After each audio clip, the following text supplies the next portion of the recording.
Hi, my name's Matt from The Last Drop of Ink, and in this podcast we'll be discussing with our guest, Pete Moran, what to expect this Christmas selling online through his web store and eBay. This is Pete's first Christmas trading online, and we answer his questions and hope you can learn too by listening along.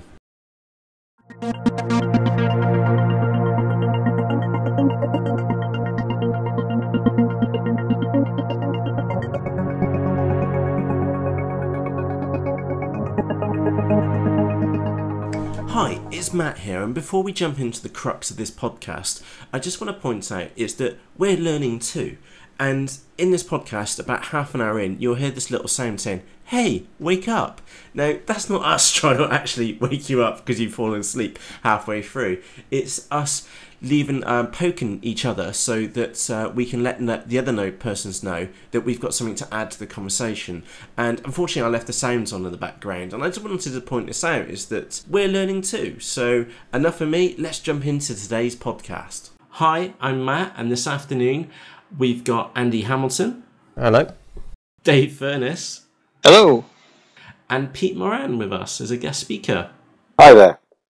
Excellent. And in this podcast, we're going to be looking at the preparation for Christmas. Now, Pete, this actually came from yourself on a post which you left on our forums called Christmas Preparations, funny enough. And you asked us 8 questions, and we thought it'd be a brilliant idea that we could get you on into the podcast and maybe cover them in some more detail. Yep, brilliant. Okay, so Christmas is the busiest period of the year, and more buyers are turning to the internet for their shopping needs. Also, Christmas is rather usefully the same time every year, so that enables us to properly prepare for it to maximise our sales to their full potential. Pete's post in the forum we all felt was perfect timing and did the right thing by asking for advice, and the forums are always open for advice as well. Yeah, and a quick note here is that don't be afraid to say what you're struggling with, and that's specifically what I sent out in an email 2 weeks ago and asked what you're struggling with, and the response was overwhelming. It took me about 3 days to catch up from those emails, and we'd love to hear from you. And if there is something which you're struggling with and you'd like for us to cover in this podcast, just let us know, and you can let us know it in the forums at lastdropofink.co.uk/forums. You can find us on Twitter, which is lastdropofink, it's the handle, or you can email us directly, which is on lastdropofink.co.uk, and just follow the top navigation link. In this podcast, we're going to be going through the questions which Pete asked, and again, Pete, feel free to jump in at any time. So for what we cover, your first question was that is there a normal start to the Christmas buying cycle? Dave, when would you say that the Christmas buying cycle actually starts? This is an interesting one. A lot of people I speak to believe it to be early September. I know a lot of people, and as well as yourself has pointed out, Matt, that as soon as the kids go back to school, mums get into buy present mode, and Christmas begins then. So yeah, we are now officially right on time for Christmas buying mode. Indeed, and just to qualify that, I thought I'd survey my family and friends, and we were sat around at the dinner table on Sunday, and I thought I'd ask my sister and my brother-in-law and the rest of the family which were there, when do they think they're going to start buying for Christmas? And they ummed and ahed, and they said probably about now. The kids are going back to school, and then my wife jumped in almost immediately saying, "What? You're going to wait for the kids to go back? I've already been and bought one already." Well, if you think that's quick, I mean, my girlfriend and all her family just seems to be present mad, and it pretty much as soon as Christmas is over, they start buying again. And sometimes they've even been known to buy presents before one Christmas is over. So it's, sometimes it's even 14 months in advance. So it's pre-Christmas Christmas. It's ridiculous. And so, in which case, the buying season never actually stopped. Exactly. It's just more of an excuse to go shopping because they got more gifts in the shops. Well, and if they listen to it, I'm very appreciative of all your gifts. They're always very thoughtful. Before I don't want to do myself out of any of these gifts if it sounds like I'm slagging them off. And Dave, there was a curious one. I thought I'd ask you to ask your parents that when do they go into buying mode, and the response was back kind of curious, wasn't it? I loved the response that I got off my mum and my sister. They both admitted that no, they hadn't bought any presents yet. My sister is a student, so she probably just won't buy any presents at all. But my mum was surprised, and she said, Oh, well, what I usually like to do is I just wait for Debenhams or whoever to send me an email because they've got really good deals on the free delivery. And I was just sort of stood there open-mouthed looking at her, thinking, that's amazing. She's waiting to be sold to. She's the perfect customer for someone trying to attract her, you know, in the beginning of September. Can I have an email address? Yes, I'll give it to you, but you can't have my wife's. Right. But that makes a really good point there, Dave, is that the customers, they are turned, there's this little switch. It's the 4th or the 5th of September, the second the kids go back to school, the typical, sorry to be stereotypical, but the typical mum is then going to go into Christmas mode. The children are back. What do I do next? Right, Christmas is the next big event. They've just got to that big token event. They've been buying kids stuff in the preparation going to school. The next thing in their minds is Christmas. So it does start right now. Well, you know, Costco have got a Christmas tree up. No. 1st of September, Christmas tree up, so decorations are going up, and you know, that's normally the time, isn't it? Yeah, ridiculous, isn't it? Oh, dear. 1st of September. Is it Go away near, for or the does that just make Coca-Cola Christmas feel like it goes on forever? Yeah. Earlier every year. It is. Indeed. And Pete, your second question. Yeah, so basically the question is, like, how do the sales kind of come in? Is it like a sort of steady curve, or does it start, you know, or is it all madness at the end of the Christmas period? Yeah, I mean, this is one that when I read it, I was sort of thinking this is not an easy one to predict. In my experience, one year October had the highest was the highest sales month. The next year November by a mile was the biggest sales month. But the key period that I notice each time is this mysterious Black Friday, Cyber Monday weekend. It's usually the last weekend in November or the first weekend in December. Your sales will rocket. I saw an article the other day which said Amazon on Cyber Monday sold 3 million items in one day on Cyber Monday in 2011. Couldn't even begin to imagine what their logistics were going through that day. Yeah, that's just a sick number. And just going off topic slightly, what was the difference? What is Black Friday and what is Cyber Monday, and how does it differ from the UK to the States? Well, Black Friday is an Americanism. It's something that they coined the term. I think it was probably about 4 years ago, and it's traditionally the day after Thanksgiving, and that's when all the retail shops do massive sales on the run up to Christmas, and as daft as people have actually died in Black Friday sales, getting trampled and whatever else, total madness in America. And then about 3 years ago, that's when this sort of started to replicate on the web. You know, Amazon are a one that you guarantee this year you'll see Amazon's, I think they either do a Black Friday week or a Cyber week where they do these lightning deals, and it's all about crashing the prices, getting the sales in, and it's always, like I said, it's the day after Thanksgiving, which is usually the last Friday in November. But obviously, because Thanksgiving's not really a big deal over here in the UK, our Black Fridays and Cyber Mondays are slightly different. Black Fridays tends to be the last Friday in November, whereas Cyber Monday is traditionally the first Monday in December, and they're not the usual 4 days apart. Like this year, Black Friday will be the 23rd of November in America, whereas traditionally in the UK, Cyber Monday will be the 3rd of December.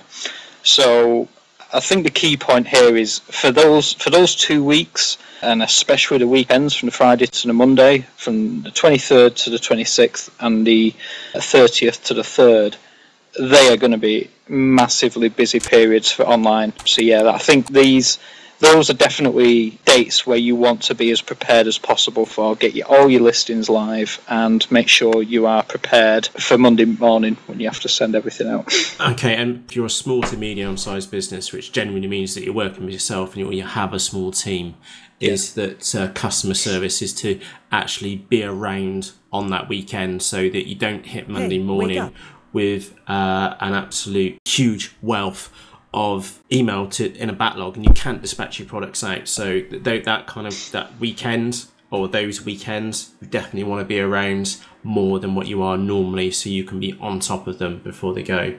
Sorry, Andy, you had a question. Do you want to jump in I there? was just thinking as well. I guess that means you need to get your advertising campaign really honed to get yourself really noticed in November. Then that would make much more sense. So throughout November, that would be the time where you put more money into advertising, trying to get magazine articles out there all across the web or wherever. And get your Google keywords up to the top. Would that be right? Yeah, so if you've got AdWords and pay-per-click campaigns going on, then you want to be preparing for those couple of days. And then, crucially, the moment those days are over, you need to be revisiting your click spend for your adverts in there, because the marketplace dynamics have now changed. The big peak period is almost over or coming to an end. People are now turning in. So as soon as you hit the maybe the second week of December, then customers are turning into sell mode, and that's a different dynamic to what they were before then, in the run up into November and then into the first week of December. So yeah, really, really good point. And Dave, you had a suggestion around pre-packing items for dispatch, is that right? Yeah, it's just a small thing you were saying, how manic and how into customer service is ready on that weekend. I know a few sellers personally who have had a certain line. I know this isn't probably going to be relevant to you, Peter, but if they have smaller items and they sell a lot of them, they pre-pack them. They pre-pack the best sellers in anticipation for that Monday morning, where they literally just have to print off the shipping label and send them out. And it's all about, you've got to manage, be prepared and manage the expectation of what this sort of busy period can bring. And the more prepared you are, hopefully the more sales you'll be able to see from it. Mm-hmm. And just to understand where that question came from as well for the audience, Pete, is that you only started your business in May of this year, is that correct? Yeah, absolutely. So, we kind of haven't been through the whole year cycle, so we don't really know exactly what to expect. We kind of anticipate that the sort of things that we sell will make incredibly fantastic gifts. Medetro.com, blatant plug. Why not? Go for it. Yeah. So, we kind of anticipate that we would be particularly, we're not selling sort of, just purely household items. So it's likely that we will very much fall into the sort of the type of business that very much peaks over the Christmas period. So, whilst we've not been through it, we want to try to take some advice on other people that have been through it, so we can try at least the first time round to not make a total pig's ear of it, as it were. Dave, your experience there was from quite an electronics background, and that's where I originally started with electronics, and that will peak out in October and then into November, and then kind of tailor off in December, unless you're doing accessories, which then go mental get close on afterwards as well. Yeah, again, small TVs as well, kids' bedrooms, DVD players, they tend to do well. But the big stuff, that tends to peak off October, November. So moving on to the next question, which was that, Pete, do you want to read this one out? It's number 3. So when is the... Yes, so I guess the question is, Royal Mail, we at the moment, book via PayPal. But I would just like to ensure that we know what the last kind of date is that Royal Mail accept parcels to make sure that they are delivered by Christmas. Okay. We quickly Googled this just before the podcast, and we found royalmail.com/greetings, and we'll include a link in the actual article which goes along with this podcast too, which gives you all the cut-off dates. And they've got, for special delivery, is the last cut-off is the 21st of December, and which is the Friday, and also the 22nd of December for special delivery. But the cut-off for the second class is actually back on the 18th, and first class is on the 20th. So it's cutting it pretty fine on normal mail. And again, I personally wouldn't suggest 20th. I would probably go a day before, or maybe 2 days before, for the last cut-off. And if it's important, then I would use a courier. And if it's snowing, send it in November. It's snowing, chuck it in December. And Pete, you had when we were discussing this earlier, you'd mentioned about the couriers as well, that you'd found an interesting quirk with them. Yeah, well, it was speaking to our courier driver. We use CityLink, and he kind of hinted at the fact that if you book a courier via a secondary agency, e.g. Parcel Monkey or Parcel to Go, then you are in effect not a direct customer. And if for any reason they are maxed out, then the first customers that they don't pick up from are the ones that are not using them as a direct customer. We use Parcel Monkey, so we would be affected by that, which is slightly worrying. Mm-hmm. Yeah, this is the big couriers looking after their primary account. So you've got to kind of see the priority list there. Is that if they've the direct clients and aggregators, then they are going to pick off their direct clients first. So it sucks, but I can understand the reasoning behind that. Again, I don't know what the Parcel Force cut-off dates are, but by the time this podcast goes live, we'll include that in there on the article too. Now knowing that the last cut-off date is the last suggested date for first class and recorded signed for is on the 20th of December, would you feel confident in actually dispatching an item on the Thursday before Christmas? What, confident in the fact that it will get there in time, or confident that we can... Well, I would be confident in the fact that saying that we will do everything we can to get it dispatched based on the Royal Mail dates. But I think a lot of it's got to be about wording them to the customer, isn't it? It's like you will say it's dispatched, but we can't be held liable for any kind of Royal Mail days. So I think we possibly, I think we will have to, because otherwise, fortune favours the brave and all that. But we'll just have to see. What would you, in your advice, do you think for a small retailer, it might be worth not doing that and to bring it back, or? Yeah, that's a curious one. You ran into a second question there a few moments ago. It was that would you actually ship, or would you dispatch on that day so that you would have orders go for that day? And would you accept an order right up to the 20th and get it dispatched on the same day? I wouldn't. That is, I see that's kind of shooting yourself in the foot. And I know last year the big couriers were pushing the larger retailers into dispatching right up on Christmas Eve, which was the Friday, saying, especially DPD was this one, which was saying, if you get this item out today on 24, we will get it to your customers for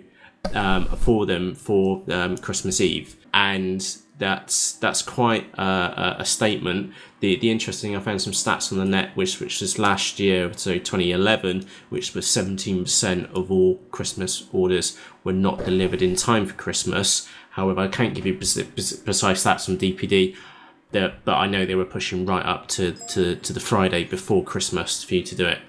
But personally, if it was me, that's kind of shit. That's asking for problems to happen, especially when, what was it, 2 years ago with the snow, Dave, is that the moment we get a touch of snow in the United Kingdom, everything just gets backed up, delays happen, and it doesn't just get stuck in your local sorting office, it can be in their national hubs, so that the chance of the customer going and collecting the item is remote. And I would probably suggest that you keep away from cutting it right to the line. There are going to be people which will pay the extra to get it there, but I wouldn't suggest that you shoot yourselves in the feet. I think a point with that as well, Matt, is imagine you're the person that's going to receive the gift, especially if it's a child, and imagine you're the company that failed to give that child a gift, his new bike or whatever, for Christmas Day. Then they're never going to use that company again if you fail. So far better to I'm sure, just cover your arse really, and just sort of say, give yourself a few days leeway and don't push it right up to the wire. Otherwise, an unhappy customer goes around and an unhappy customer tells 20 people, whereas a happy customer tells 3, isn't it? Something like that. So it's a Matterborn's word of mouth factor now. Yeah, that's the one factor which I made a year and a half ago. You're absolutely right. If you can avoid, you get yourself in trouble, and especially with that snow, the amount of accounts which lost E2URS and the top rated seller status because of the snow and no leniency from eBay in that trying time. I don't reckon, Pete, you should shoot yourself in the foot with it. If you can avoid it, be sensible with it. So Thursday, maybe not. Wednesday, yeah. That's where I'd start feeling uncomfortable, even with a courier. And I suppose if people are buying last minute on eBay, then you'd have to be very clear, especially as you run out these gifts or whatever might not get there for Christmas, would you? That's absolutely right. And we'll come back to that point there, Andy, in a few moments. Okay. Going back to your other point about letting customers down, is that you actually reminded me of Amazon. Is that it's the first couple of days, it was like the late August or right at the beginning of, or now in September, where Amazon stopped new sellers into the toys and games category on Amazon, because that is their biggest growth category on Amazon. They block toy sellers completely, new toy sellers or sellers which haven't performed over the rest of the year, from selling products on Amazon over the Christmas period, for exactly that reason. They don't want third-party merchants to let their customers down on the Amazon platform. Makes sense. Yeah, I mean, I've ruined too many kids' Christmases in my time. It's not a nice thing to do. Okay. I blame the snow myself, but people shout at people, don't they? Pete, your next question.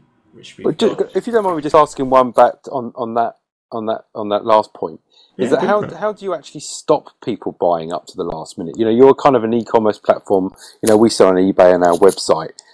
Whilst we can put some alert up there, do you kind of recommend putting it onto, let's say on eBay holiday mode or something when you get up to the cut-off date? Right, that is an absolutely amazing question, and let me just look in the notes a moment, because I've actually got a part of an email which I'm going to read back to you. Thank you for bringing that up, Pete. And I'm going to read this back. This was an email which was sent to me, and it was from quite a panicked chap, and I'll read it out loud, which was that we went on holiday in July, hooray, and turned on eBay and Amazon holiday settings for 2 weeks. Upon returning, we restarted both, and Amazon carried on almost without any change. Actually, sales continued to rise. However, eBay sales were painfully slow to recover, and I've just checked the Homage Your Service page for views in August 2012 was around 10% of August of 2012. See attached. Any idea? Are we missing something? Any advice is gratefully received. So I received that in my email box, and immediately two things came to mind. And I'll focus on the Amazon one first. Amazon is like an on and off switch, and Amazon is not eBay. There's a fundamental difference here, and I'm just going to point this out for people who have not sold on eBay or people who have not sold on Amazon, is that on eBay, each listing which you create is a unique listing, even within the catalogue as well, is that it's a unique listing which you put on. So you can have many listings for exactly the same product. Whereas that on Amazon, you create it, one product is created, so example, a microphone, and then multiple sellers sell alongside themselves on that one item. And eBay's slowly copying this model with electronics and a few other categories, but that's generally the rule. But the fundamental difference is that eBay, you've got lots of the same item spread out, and on Amazon you've got a single item. So in the background is that while you turned your items on the holiday setting, is that somebody else may have been selling that product for you in the background. And if it was a unique item, which would be especially important in your case, Pete, where the vast majority of your items are unique, is that, and there is nobody else selling that item, is that if you do turn it off and then turn it back on again, is that whatever sales rank that item had before, it will pick up immediately where it left off. And that's another difference between Amazon and eBay, is that eBay was hit hard, and the reason why this chap's listings were hit hard on eBay is because of the best match ranking system. And again, not to go into too much details, is that best match on eBay is a search results filtering mechanism. So when you search on eBay, you don't just turn back the most immediate item which comes back, which matches your search query. There are other factors which are included, such as whether the seller is a top-rated seller, what the performance of that item has been over a period of time, and lots of other factors. And the bulk of best match only lasts for about 7 days. And while this husband and wife team took the time away, and I'm really envious of you to take those 2 weeks away. Unfortunately, with eBay, that best match was gone over 7 days. So it's going to take you quite a while to go and recover for having your store on holiday setting, because there's been no views, because there's been no sales on the items. They've just kind of dropped off, and it's going to take you a period of time, maybe 2 weeks, maybe 3, maybe 4 more weeks for your listings to come back up in the best match score. The only reassurance which I can give you is that if they had a high best match before and were selling, then that's a good indication that they will restore themselves to where they were before. Peter, Very interesting. Does that answer your question there? Well, it answers it, but scares me a little.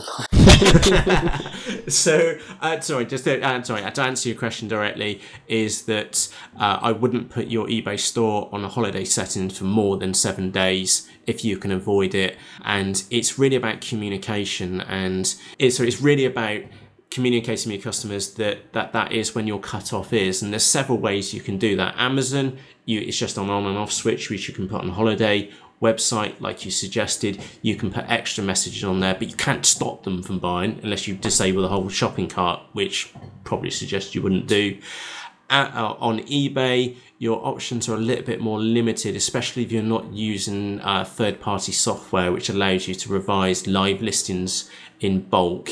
You may want to consider using something third-party. There's the one which springs to mind is I wrote a feedback widget, and it is a paid-for one, so I don't mean for this to be a plug, but I'll explain what it does. Is that you can add a custom message in there, and that was the reason why I added the custom message in there, so that if you did need to change, say, your delivery times or a weekly deal or something similar, is that you could, and the next time the item would be viewed, it would be updated in there. Yeah, I was just going to say, if you've got a third-party design such as Fruition or whatever, you can usually update your shop front with banners, and you can put your last days of delivery on there. But obviously, a lot of traffic bypasses the shop front these days, and it's worth just having a paragraph in the listings, whether it be under delivery tab. I guarantee a lot of people might not read it, but like I said, you've got to try and cover as many bases as possible.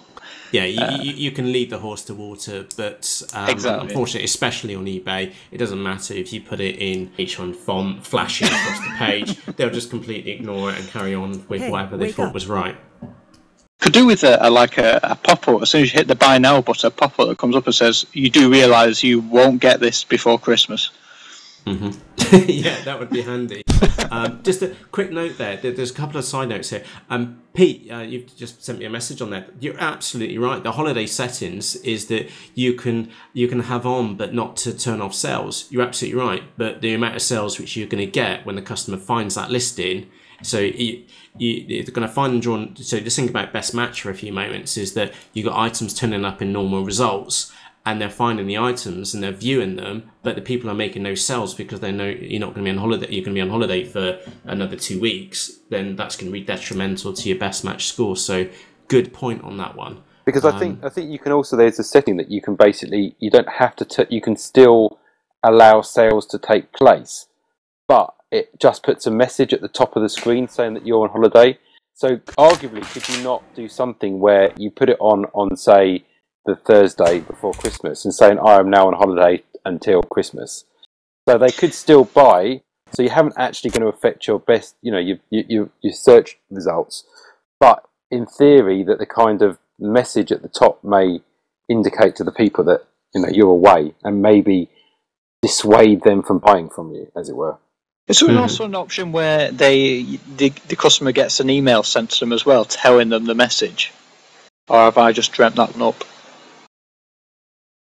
I'm not too sure. We'll confirm that in the article, which goes with the podcast. Like you said, Pete, it'd be dead easy for you to do that. Set up the holiday settings so the message appears, and then just quickly log in Christmas Day, turn it off, and job done. But you don't even have to do that because you can set the date that you're on holiday from and to. Of course so you can. Yeah, you set it up between those 4 days, and in theory, you can tell it's been a while since I've used that. The next question, which was number 5, open in front of you. Yeah, so basically, again, because we haven't been through the whole year, what sort of percentage does an average business, there is one, make in terms of Christmas, the Christmas period we're talking about, compared to the rest of the year? Okay, now, this is actually a really curious one. So toys is the obvious business model. where you could be expecting to do 80 to 90% of your entire year's trade in just those 3.5, 4 months in the Christmas period and into January as well. And we'll come back to January later. But that's the same with books as well, Matt, actually. Is it? So, books, sorry, Andy, what's your experience? Sales. So sales figures for my books over the year, it sort of ticks along, and then come up Christmas, and suddenly it just ridiculous. It just peaks. And it's about the same. It's 80 to 90%, and then strangely, ebooks that peaks on Boxing Day, so the day after. But about 80 to 90% of my book sales are over Christmas period, because it's a great gift, isn't it? Yeah, absolutely. Just thinking aloud, that's actually not strange to have ebook sales on Boxing Day, because the electronic sales are going to peak, and easily you can be doing 50% of a year's sale in the Christmas period. Is that, especially now with smart devices, so it's about iPad, iPhone, Android devices, tablets, and the Kindle. Can't ignore the Kindle. I think the Kindle was one of Amazon's best-selling products last year. So exactly. Well, it probably wasn't. It probably wasn't Kindle. Kindle was their number one selling product, but for the volume of sales, it would have been all the ebooks which were bought through the Kindle device, probably on Boxing Day or on Christmas Day. That according to the sales guy from Transworld, that's exactly right. Everyone got a Kindle for Christmas last year, so it was just silly the amount of ebooks that got sold the next day. So obviously everyone's sitting there with their new Kindle and they want to read something on it. Yeah, exactly, and it just makes complete sense. That's right, Andy. Thank you very much for the insight into books, though. That was something which I've never had before. With fashion's a very strange one, because fashion is a 3-week life cycle generally across the year, and you can be expecting to do about 60%, again, depending really what fashion area, men's, women's, and so on and so forth, is that what kind of area. But you can be expecting to do 60% of your business over those 4 months, and it does start, and my point earlier was that in September, it does start now. September is the onboarding ramp for October. As soon as you hit October, it starts to go almost vertical for sales. And then you hit November, and then it just goes crazy. Books, you mentioned, Andy, just see my notes in there, was 90%. And snow shovels, that was Dave, that was your suggestion. That was about a 99% sales velocity over the Christmas period, assuming that there is snow, and maybe the other 1% is to Australia. Hey, very, very possible. Pete, as a general rule, Christmas will be busy just because people are in the buying mode. That people have been conditioned for a very, very, very long time that Christmas you should be buying products, whether they're on target or not. And then again, don't forget there are other products which become into a sales peak, not because it is Christmas, but because it's dark or because it's wet. So wiper blades and headlight bulbs, for example, they peak at this time of the year, not because it's Christmas and they make an ideal gift. It means because people are using them more and they wear out, and the more chances of being bought because of a failure or something's been worn out. Yeah, so I guess the kind of, at the moment it's just two of us kind of doing everything. So, what is, do most e-commerce businesses kind of take on, given that we're saying that there can be a huge spike, do most people take on an additional staff to help dispatching and packing and whatnot? That's a really good question, and I don't know for your business, and I don't know for any of the readers' business or any of the listeners' businesses, to be frankly honest, because it varies from a case to case. And I know it's yourself and your partner which are in this business, and at the moment it's still very, very much an unknown for you. In many ways, you can hit a limit very, very quickly, and the limit's not actually how much you can pack. That your inherent limit is how many items you've got listed, because you've got unique products, or the vast majority of the unique products. In theory, you can only sell what you've got, whereas say a fashion business or a just-in-time business could quite easily become heavily overwhelmed very, very quickly, and it would be a flood which they just probably wouldn't recover from. In your case, Pete, you've got there is a physical barrier to what you can sell, and that is kind of the de facto standard for your business. If we sell your worst case scenario is that what happens if we sold everything which we've got listed over Christmas, would we be able to cope? The answer, I'm guessing, would probably be no, but the likelihood of the entire stock shifting in that period is not likely. A nice problem to have in some ways, though, wouldn't it? That would be that. I do good problems and bad problems. That is on the verge of excellent problems to have. Oh dear, we've sold far too much for it. That's really, really good problem. But why would so rather than answering the question about should you take on staff, maybe we should make some suggestions to you to maybe identify if you need to take on staff. So it's a bit of an intrusive question, but can you cope with the sales volume which you've got right now and the growth which you've been going through? Yeah, absolutely. And I think that so far we're pretty lean as it goes, but we haven't had any problem kind of coping at all. Even on sometimes it means a few late nights, but it's still manageable.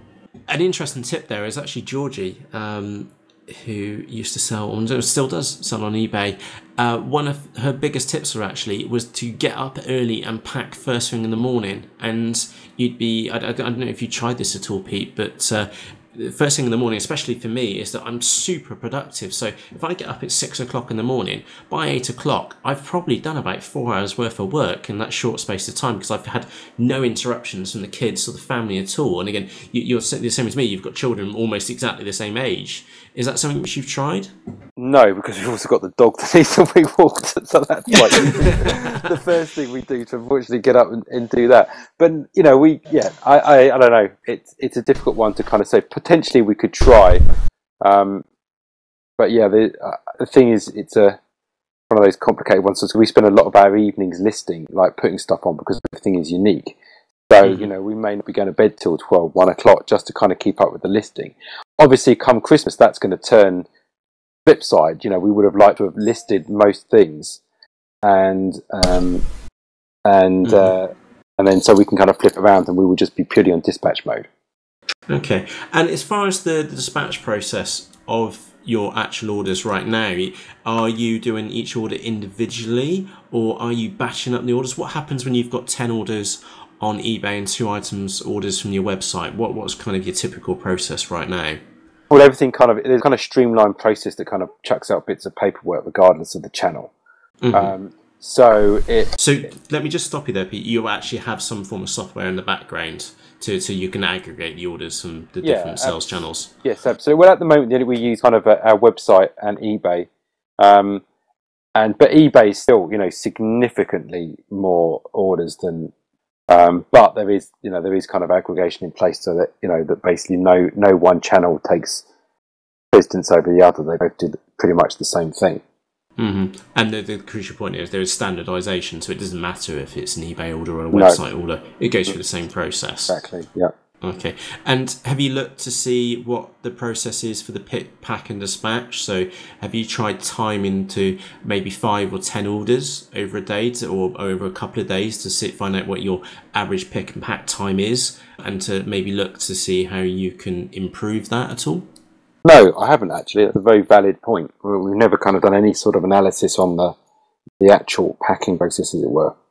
Okay. I can say your partner might not like this one, but always a good suggestion is just sit and observe, so that ask your partner to pack a couple of items. Just don't tell her what you're doing. Just say you're having a break for 5 minutes and sit there and drink a cuppa, but watch what she does. Again, you need to go really careful on the wording on this one afterwards. Is that watch what she does. And see if there's any way which you can improve it. So is she printing out items singly? Or is she going off and getting each item one by one? Would it make more sense because they're actually in the garage or in a storage location? So you have to go and get 10 items rather than just one item at a time. Could you maybe employ sticky labels so instead of having to fold up a piece? So if your partner spent a couple of minutes folding up a piece of paper and trying to ram it in a bag, can you change that process? Could you use this integrated label, for example? Is that an option? And just to sit back and look what's actually happening right in front of you and do that on purpose. That's actually a really, really good tip, actually. I think that's, we spend a lot of time automating the general process, but I'm sure you're right that we could probably find ways to streamline our dispatch process with a little bit of thought. And Andy, you came up with a great suggestion there as well, didn't you? Well, I'm just thinking, as you've taken the photo of it, you've got it online, so you've done all that side of things. So you could just then wrap up the item ready for dispatch. Get the item in, take a photo, and then pack it up, so they're all ready to go. So you'll label them, so you don't have to unwrap them to know what's in them, but you just have to write mirror or whatever on the envelope, and you'll know what's in it. Mirror 2, mirror 3. You can code them all, and as long as you've got that code in there, they're ready to go. All you need to do is stick the label on them and send them off. Would that be an idea? In our case, because everything would take up. The other thing is about questions. People ask us questions about the second-hand items, and often as not, it may be something that we haven't documented in the description, even though we try and be careful. And so we would then have to kind of go back and unwrap the item and answer the question, as it were. Yeah, that's a curious one. So utopia would be for it to be pre-packed, so all you do is pop the label on it and send it out the door. But maybe in reality is that because you have got unique items, that's just not going to happen. Maybe for some of the lockers, for example, which you've got on at the moment, that maybe because it is more of a standardized item, you could get away with that. But then the really unique items where they are just one-offs, then there's no chance. And like you said, the moment you wrap it up, then you've got to unwrap it. So yeah, and space, that's a challenge too. So basically, it's a kind of a general question about any other gotchas I should be looking for, the things that people have experienced that I'm likely to not know, and I would have learned by this time next year. We've actually put a kind of a list together, and we'll bolt these out on the article which goes along with this podcast, and we'll have a quick whip through them now. So the first one is that let's think about the barriers to somebody buying an item from you. What can you do now to influence a Christmas sale? And one of the biggest ones is around an extended warranty period. So if that item isn't the right item for a customer, or for a gift of that customer, is that what can you do for the returns policy in January? Is it worth extending it so that it will go all the way up to the first week in January, for example? So if you were to offer that kind of level for your business and the returns policy, do you think that would help you convert customers? Yeah, I think that's a really valid point. I have no problem whatsoever offering a longer term warranty. Customer service is everything to us, and happy customers are everything. So that's a great idea. I mean, as daft as it sounds, Peter, a lot of eBay buyers they buy the present and then they'll stick it in the back of a wardrobe until they wrap it up, and they might not have even looked at it once they've bought it, and then if it's out of warranty, that's when you start getting awkward customers saying, "Oh, well, it was a present," blah blah blah. So definitely something to look into. Mm-hmm. So I'm thinking about what could be a barrier to entry for a customer to buy from you, or what could be a barrier for a customer buying from you. Warranty is a big one, especially if it's a Christmas present. We like we were saying earlier on, we know it's Christmas, they know it's Christmas, and if you're okay with an extended period because you know it's going to be a present, then extend the period into the first week. Yeah, another question I've got is, what sort of percentage of sales over the Christmas period do result in returns? That's a very, very curious one, and I've got a distorted picture of this from fashion, which generally has a high returns rate anyway. Dave, what was your recent experience with electronics? Electronics, yes, you do get a higher return rate. You got to bear in mind that you've got increased sales, you're going to have increased customer services, you're going to get increased returns. It's just par for the course, really. But yeah, you get it's in electronics. It wasn't so much items were faulty. It was it wasn't what we expected. It didn't do what we thought it was going to do. I didn't open it up and check it before I bought it. It's the wrong model.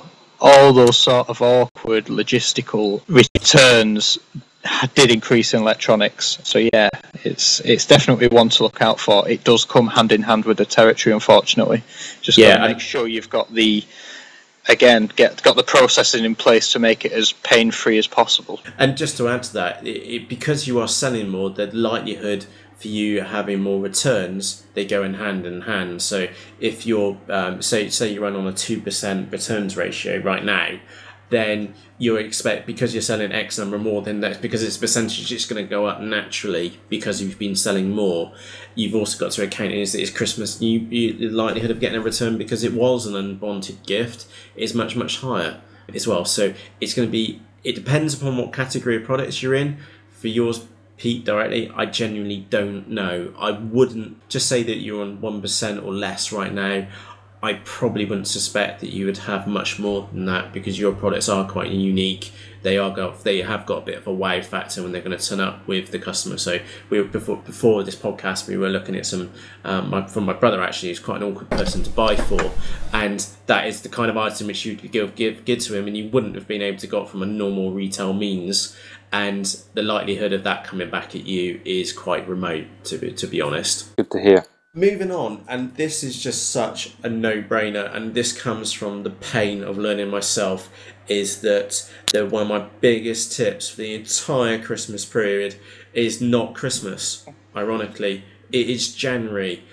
So I'll give you my personal experience for this, is that I absolutely worked my butt off one Christmas, and it was my first Christmas trading online. I think it was 2002, 2003, and we had a fantastic Christmas, and I took January off. I came back on the 1st of February, I think it was the 2nd of February, and then I had the sales chap on the phone, and he said, "Matt, where have you been?" Your competitor, which was actually called Prime Computers, had the best trading period in their entire history, and it wasn't Christmas. It was January. They'd been running January sales. That you must not forget January, is what I'm trying to say. And ironically, you can sell more in January than you can in December. That is perfectly possible, because if I ask this open question to any of you three, is that what happens in January? What's the first thing you think of when I mention January to you? Sales. Yeah, exactly. And it's red, it's a white label, it's a tag. That's what people are thinking of immediately. And Pete, that's a fantastic question. Do you want to just open that one up? I guess the question is, do you do that based on basically destroying your margins? So do you literally got to discount, or can you kind of keep your higher price? Because we kind of sell at the higher end of the market. We are deliberately not cheap.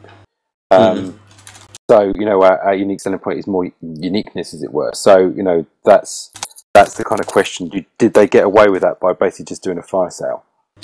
Right, that is an absolutely amazing question, and there's 3 parts to this question. So that on face value, you may be experiencing a sell. So you've been told that this company is now putting these products on sale. Okay, now that may be correct, so that you may have a slow moving line or lines which you may want to shift. So if you had a product which has been in your inventory for maybe the last 6-7 months, and you would have expected it to go, then that might be a good time, or it would be an absolute perfect time to consider moving that item on, liquidating the cash which is held in it, and maybe bringing in a faster moving line or lines to replace it with. Also, so you've got slow moving, you've got an old line again, which is a bit of a pun for some of the products which you've got, but an item which has been in your inventory for a long period of time. The other one is that it's generally overlooked, and this is where experience will kick in, is that you buy to sell. So you buy to sell in December, and you buy to sell in January. So you buy products on purpose to sell at a perceived discount rate, or to perceived to you. So if you know the price range for a customer is going to be lower in January because they're in sales mode, so Christmas money to a certain degree is an object of a huge concern for most items, whereas in January people are very price conscious, and it may, I would strongly suggest that you consider much cheaper products than what you would normally touch. So if your average sale price at the moment is maybe in the £30 to £50 price bracket, then I would strongly suggest that you consider in the £20 bracket, or even I would even dare you to go down to the £10 bracket. You will work more, but you will sell more, because those customers are in that mode of sell mode, and unfortunately sales generally mean cheaper products. Okay. Excellent. So yeah, must not forget January. You can sell, again, I do stress, you can sell more in January than what you sell in December, but not as much as what you can, but October and November are much bigger months. The other one, which is a huge one, which we must not overlook, is that at Christmas is that when you have a higher number of orders, and again, Pete, I really want to say thank you for raising these questions, is because if you get it wrong at this time of the year, the risks are much higher. If you get it wrong, so if you get feedback, again, these marketplaces are highly transparent. Is that if you get it wrong, customers are going to let you know, not only in emails or phone calls, they're going to let you know in feedback. You're going to end up essentially with no sales. It could go all Pete Tong very quickly if you're not on the ball. And again, it's trying to identify these cracks in the system now before it's too late. And on a topic of too late, 1st of November, stop changing anything. Don't change software, don't add anything new into the business. Again, I know sometimes when it comes to products, don't try new ranges, just try and play it safe. It's November, and I know you were saying earlier on is that the person who takes the risk gets the rewards, but eBay is too dangerous to do. On Amazon, it's too dangerous. If you screw it up now, you can basically kill your business for next year. So my strongest words for advice is play it safe if you need to, because play it safe at Christmas and you get next year's worth of trading. Screw it up at Christmas and you get no year's next. And I know which one I prefer. Looking down from my notes on there is that eBay and Amazon tips, really get your descriptions up to date. If you do have specific messaging around delivery, then update your listings if you can. And I like the idea of the feedback widget. I'll see what I can do for that too. Don't forget, you've got the bulk revise option in eBay as well. You can bulk update the shipping times on listings as well within my eBay, so you can change your delivery times if you need to. And the other one, just a daft one, is again, it's not preparing for Christmas, it's preparing for January, is that think about adding a sale category right now into your eBay shop, and think about buying products now while your suppliers may not be thinking about sale products, but thinking about products which you can stock to then put in sale in January. So the moment that the 24th, 25th has happened is that you've got a sale campaign which you can then launch, and you've already got your products listed so they can go live with. Another tip is to consider free shipping, and this is kind of a double whammy. And I've got an interesting bit of stat here, which was from shop.org, which were 36% of survey respondents said that they would spend more online this year if shipping was free. And we mustn't forget that in September, in the next couple of days, is that eBay's going to be releasing the fast and free option. Now, there is a massive guide on this on the last drop of ink to the eBay updates, and it's included in there. But the brief summary is that if you're offering expedited shipping and free shipping, then eBay are going to put this whacking great big green logo right underneath your listing. And if it's the case of packing in your postage price into your item price, which you could quite easily do with most of your items, Pete, is that take advantage of it, because eBay are going to be promoting it. And again, it's seasonal. And again, you can take it back off after Christmas if you need to. Again, there are some bulk revision tools which we can use. Keep your order defect rates as low as possible, and generally be prepared. The old Scout and Cub say, be prepared. Look at your processes right now, see where the cracks. If you're struggling with something right now and it's not busy, can you imagine when you double it, triple it, or quadruple that process, and you put that kind of churn through it, then it's going to break. It's gonna show signs of wear, and it's all gonna fall apart quite quickly. Okay. I think the big thing with that as well, like you're saying, Matt, with the TRS, you really don't want to be losing that, because as soon as you lose it for 1 month, you've pretty much lost it for the next 3. That's not a start to the year that you want. It's not. It is crucial to keep things as tidy as possible. Okay. There's one other one which I'd like to add to, and this person's actually asked to remain anonymous, and I'll read out why this person's been asked to remain anonymous, and you'll get it quickly. So, your advice on the forums about our Amazon listings has been really valuable, as I've now got 2 to 3 positive reviews on each of our products, and sales have doubled or tripled since then, and that was for a seller which sells primarily on Amazon. And we touched this on the last podcast. Remember that dress which we looked at, Andy and Dave? Yes. That was quite enthusiastic, Dave. I told you, Andy, I love my dresses. Which was that product had no description. It had bullet points at the top, but the actual description, there was no description. What there was an absolutely amazing review. And when it comes to Amazon, and again, this is just the social influence. Again, those 2 to 3 positive reviews which have been on that product, that even though you'll never ever meet the person who left that review, somehow you feel that you can trust them. And on Amazon, it's all about trust, and products with more reviews generally sell faster and for more money. Okay, so I guess the question is there any kind of benefit of kind of highlighting who's bought from you in the past? For example, we've kind of sold to kit out one of the Jamie Oliver restaurant in Covent Garden, the Royal Opera House, both the one in London and in Scotland, the portrait galleries, and all sorts of interesting places. And I guess, is it worth? Does it build trust with people if you Yes. you kind of show who's bought from them? Okay. Sorry, I'm so dying to jump in there, just scream yes. Definitely a good question. Brilliant question. The direct answer is yes to it. Now, this might sound a little bit wacky, but you can learn. So if we put our marketing hats on for a moment, and ironically, you can learn so much from a film. And there's a film called 10 Things Which I Hate About You, which is some teenagers going through some life issues and a prom. And there is a specific part of it, and again, if you watch the film, watch it, but I'll give you a brief summary. The one of the key points of this entire film is cool by association.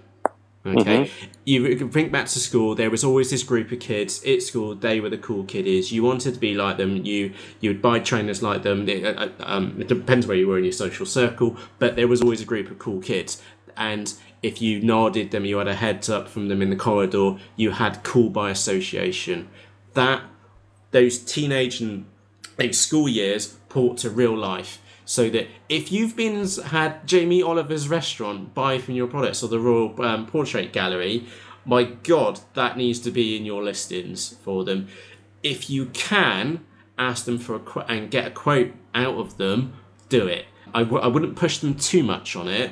And I would definitely, again, in your instance, I would go along the routes of that. I would say that we are a family team. It's myself, my wife, and the children which make up this business, and go for that angle with them, and get the right person who bought it from me, and ask them, did they enjoy it? Would they feel comfortable in leaving a review, even if it's just a one-liner, just to confirm that they'd been and bought from you? And if you can get that, then that's golden. That's golden. That is a universal customer review which you can put on every single one of your products, so that it doesn't matter if it was a locker to a pin or a brooch. If you could write on there, we've sold to Jamie Oliver's restaurant and Jamie said this, that is just technically amazing. It was his what do they call it, interior designer that bought it. So they bought about 15 things off us in a big bulk. But yeah.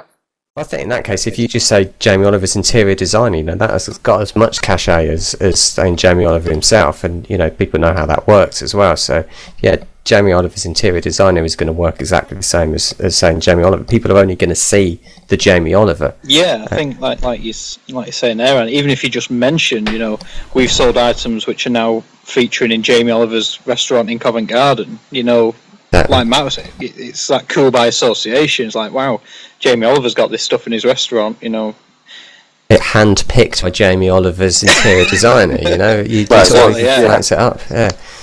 I've got a friend that he's worked with Coldplay, he's a record producer, but the actual work that he's done with Coldplay has had nothing to do with music, so yeah, but he still uses it in his blurb and it gets him work. Yeah. Yeah, so definitely, Pete. Use it. it. It was probably a slightly off Christmas track, but while I had you guys on the phone, I might as well ask. No, I think it was absolutely brilliant. It was related to our conversation here about reviews. Mm-hmm. It's a universal review. It will suit any products, and if you can get that now, get it in. Get it in. I'll even go to the point that you should, if they won't give you by normal means, just by asking and playing the family card with them, you might try bribery for them. Chuck them a product, chuck them a sofa, not literally, but bribe them, because that return on investment from them, that is a universal product review. You can use on every single one of your items. Sorry, I'm being a bit hysterical on this, but I hate to say it, you can use it anywhere and everywhere. Website, marketing, print, physical, online. It's a universal review. It's a golden ticket. Sorry, if you want a golden ticket for your business, that's it. If you sold to places like that, then that's absolutely amazing. But this is why people give away free stuff to celebrities, isn't it? Because it says worn by. That's exactly right. Yeah, of course. It's you see someone wearing a celebrity wearing someone else's clothes, and suddenly it's like you say, Matt. It's association, isn't it? Cool by association. Yeah, that's it. So let's wrap up there, if we may. That was myself, Matt Ogborn from Last Drop of Ink. We had Andy from the other AndyHamilton.com, and Dave from DaveFurnace.co.uk, and Pete. And where are you from? And what's the name of your eBay store? My name's Peter Moran, and our eBay store is Modetro, Modetro, and Modetro.com. Excellent, gents. Thank you ever so much for your time, and thank you very much to you for taking the time to listen to this podcast. And if you have any questions, comments or suggestions, we are all ears, and you can find us at lastdropofink.co.uk. Cheerio. Ta-da. Bye now. Cool beans. Right, I've got a bucket load of editing in there. Yeah, you are.